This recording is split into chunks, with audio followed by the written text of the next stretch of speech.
We are back on the Web Insurance Countdown to Kickoff on 1150 WIMA and 1150WIMA.com. Shooting our video segment and doing radio at the same time. And multimedia giants. Multitasking. No question about it. Time for predictions, boys. And we're going to stay mainly in the WBL, but the first one we'll do is Lima Senior Middletown. And we ended last segment talking about senior high. Didn't seem like there was a whole lot of optimism in the room. Mike, your pick? Middletown's got a big-time quarterback. They have dusted two opponents already. I think they're going to lay the wood on Lima Senior, and I'm hoping it's not too unpleasant, but I think it's going to be Middletown by 4 touchdowns or more. Yeah. Doug? You know how much I hate to agree with Mike on just about anything, but I see no flaws in his logic on this one, so I'll go with Mike. Yeah, you gotta pick the middies. Unfortunately, I think Lima Senior is not dramatically different than they have been. But this week can tell a tale. Yep. If somehow they can hang in with Middletown or win this game, then it's a different Spartan program. Just play better football. Right. Just play better. I mean, they may still get beat by 2, 3, 4 scores, but if you're not throwing up picks, you're not putting the ball on the ground. You're rolling over 59-7. Exactly. That would be hideous and bad. And we're broadcasting the Spartans next week. As fate would have it, they're home from Meadowdale. We're going to retire the numbers of Gary Moeller and Joe Morrison, so that's going to be a historic night. And we look forward to that. We'd love to have the Spartans coming off a win, or at least a strong performance against Middletown. Now to the WBL. Kenton Shawnee. We talked about Shawnee in depth in our last segment. Time now for a pick. I'll lead off. As much as I'm hoping Shawnee wins, I think Kenton's going to win this game. When you look at Shawnee's 2 major problem areas, it's been quarterback and offensive line some too, but defensively, defensive backfield has been a problem, and that spells bigger problems when you're talking about Kenton. If you got guys running free and uncovered and blown coverages and non-coverages, Kenton's probably going to win this game. I'm going to pick Shawnee in a mild upset for a couple of reasons. I think Kenton has shown some vulnerability to some defensive pressure. Coldwater had some success. Van Wert had some success. I think Shawnee ratchets up the defense capability a whole nother level this week that Kenton hasn't faced. And I have to believe by week 3, if Shawnee can't improve offensively, then it's a season-long problem. So I'm going to give them the benefit of the doubt that Dick West and his staff is going to have some fixes for offense, and I'll take Shawnee in a close but exciting win at Kenton. Well, Mike, I think you make an interesting point about Shawnee being able to get into the backfield for Kenton. I think they're going to be able to pressure Matty Mock. I really do. The problem is Mock is the type of quarterback who, even on the run or even under pressure, he can still make a big play. And if a receiver can shake a defensive back, which there's the problem for Shawnee at defensive back, if they do that, they can make a broken play become a big play. That becomes a factor. Also, I look at the Kenton's defense. I think they're a little bit better than they might have been last year defensively, and I think that spells a Kenton win. I'll tell you the one way I think Shawnee's defense can get the better of them is get to them, make them throw it quick, hit guys hard. The quarterback must go down. Yes. And he must go down hard. Yeah. Because I think where Shawnee's had a problem defensive backfield-wise is on deeper throws, stuff deep down the middle, not so much in front or in their front 7 or in the flats or that kind of thing. Their front 7's been great. Yes. And that spread offense leads to your quarterback being pressured, getting hit, and throwing short passes and then making plays. I think Shawnee's front 7 is capable of stopping those that rack, run after catch, okay? Yep. Or yak. I would say yaks. Yeah. They can get rid of that, and that's how they could win. But And Shawnee, their backs are against the wall for their desperation. Season on the brink. Right? Desperation, no question. Very good. Let's go to Ottawa tonight. Defiance at OG. Doug, you've got this game.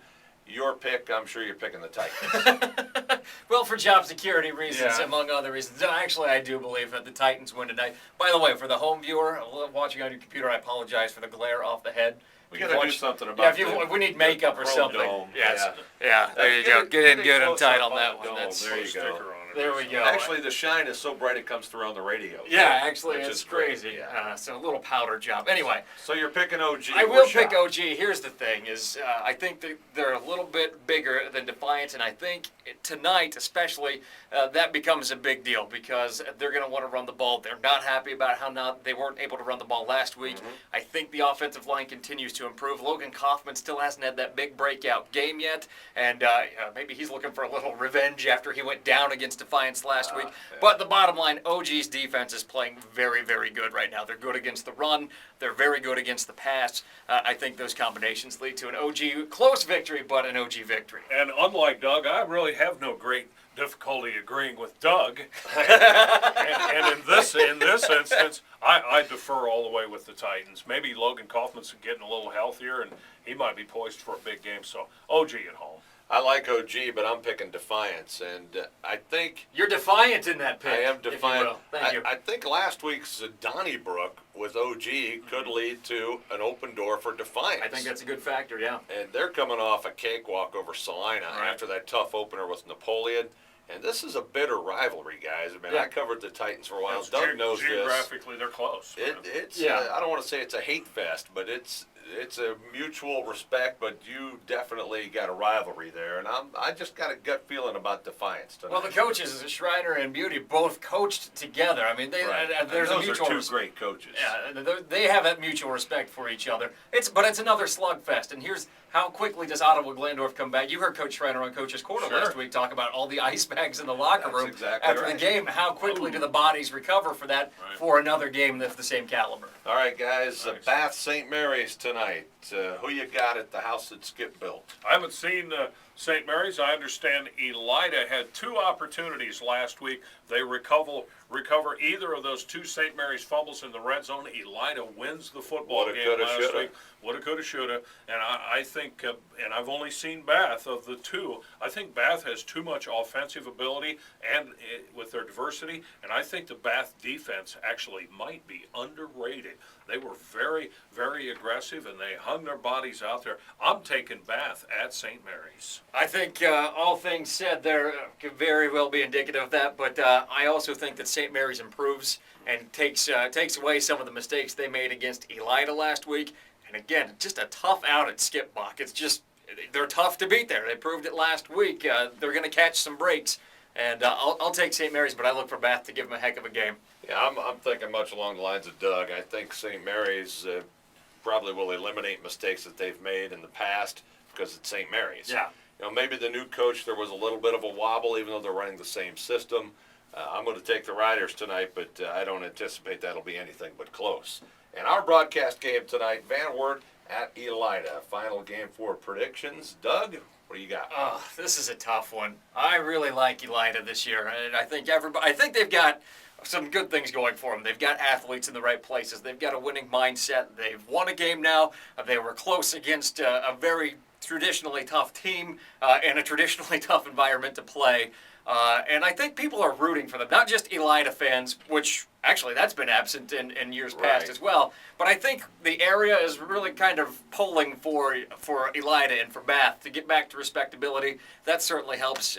I look for Elida in a close one. Van Wert, though, got to respect them. They gave Kenton a game last Yeah. week. Michael? Yeah, I think Elida wins at home. Should have beat St. Mary's, had them beat, lost it at the end. I'll take Elida at home. You know what? I got a good feeling that Elida might blow this open tonight. And I said last week if they beat St. Mary's, I'd be on the bandwagon. They didn't, but I'm on the You're on the bandwagon anyway. Because the thing I like about Elida and what we're finding out is defensively they can stop the run. And that's really all St. Mary's ever does. They're That's why reasonably they big up front. That's right. Yeah. And Van Wert does not have a good passing game. I think Elida may win this by double digits tonight or more. I'm taking the Bulldogs. They're going to kick the door down, is They'll what you're kick the saying. door They're kicking down. the door down on the Western Buckeye How League. about that? We're looking forward to it. Jason Aldrich will have the call for you here tonight on WIMA. Good job, guys, with our roundtable, our predictions. Web Insurance countdown to kickoff. We'll continue after this break. We'll talk with Jerry Cooper, also Dick West and Chris Miller on 1150 WIMA.